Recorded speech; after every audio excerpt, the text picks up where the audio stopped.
Donc, nous voici aujourd'hui au Palais d'été, donc à Pékin. Donc voici la carte. Nous sommes pour l'instant à la porte Est, donc qui est l'entrée.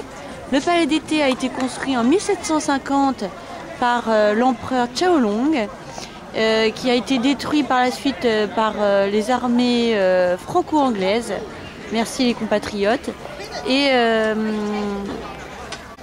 Et reconstruit par la suite et désormais fait partie du patrimoine de l'UNESCO.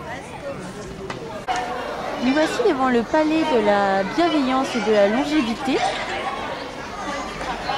car il y avait un adage qui disait que les personnes, plus elles étaient bienveillantes, plus elles auraient une longue vie.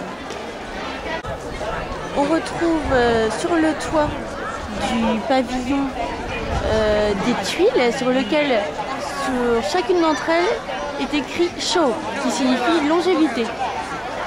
412 fois. Voilà le phénix qui représente l'impératrice et le dragon qui représente l'empereur. Et ici, il nous est expliqué que l'impératrice est considérée comme plus importante que l'empereur car elle se retrouve au centre de l'entrée et le dragon à l'extérieur.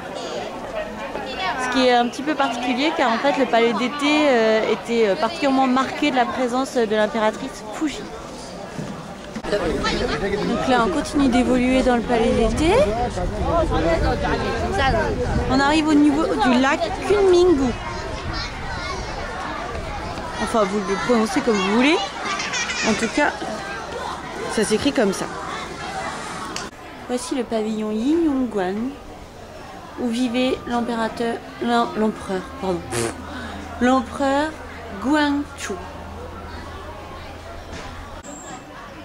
Celui-ci a été forcé d'épouser sa cousine Longzhu, qui était laide et n'avait aucun talent. C'est violent, hein. Car ceci avait été ordonné une fois de plus par l'impératrice Fuji pour que celle-ci le surveille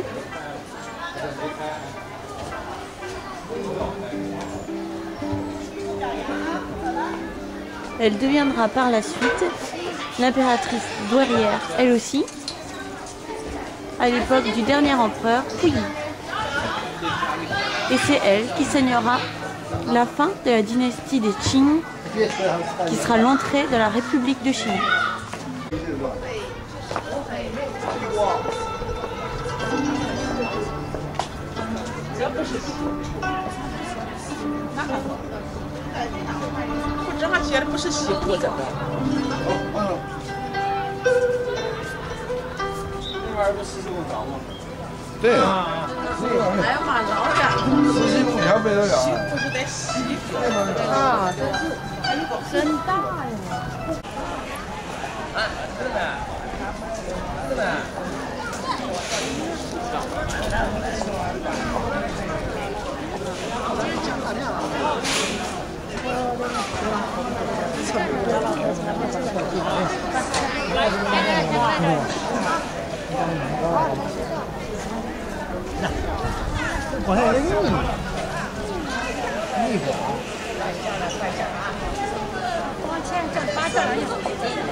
Voici le pavillon du parfum du Bouddha.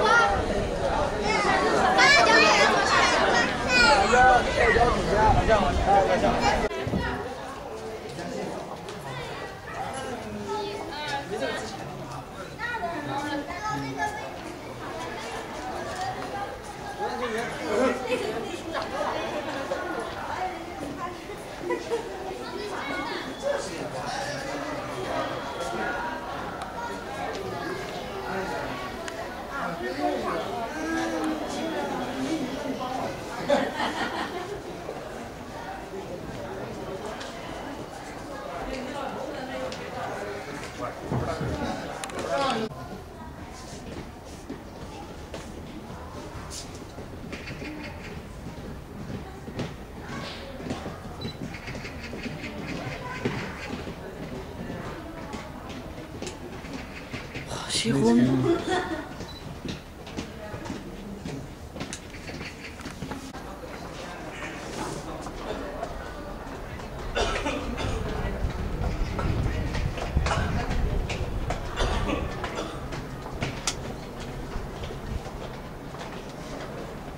Ce Bouddha est appelé le Bouddha aux 1000 mains. Voici les 4 continents. Les 4 continents qui représentent les 4 continents de Sumérie, l'île où vivait Bouddha d'après la légende. On peut voir également toujours des petits stupas, donc qui sont les temples du bouddhisme, ou appelés également lamaïsme, qui était la religion des Mongols, pas des Qing, mais qui était construit justement pour s'attirer les faveurs des Mongols.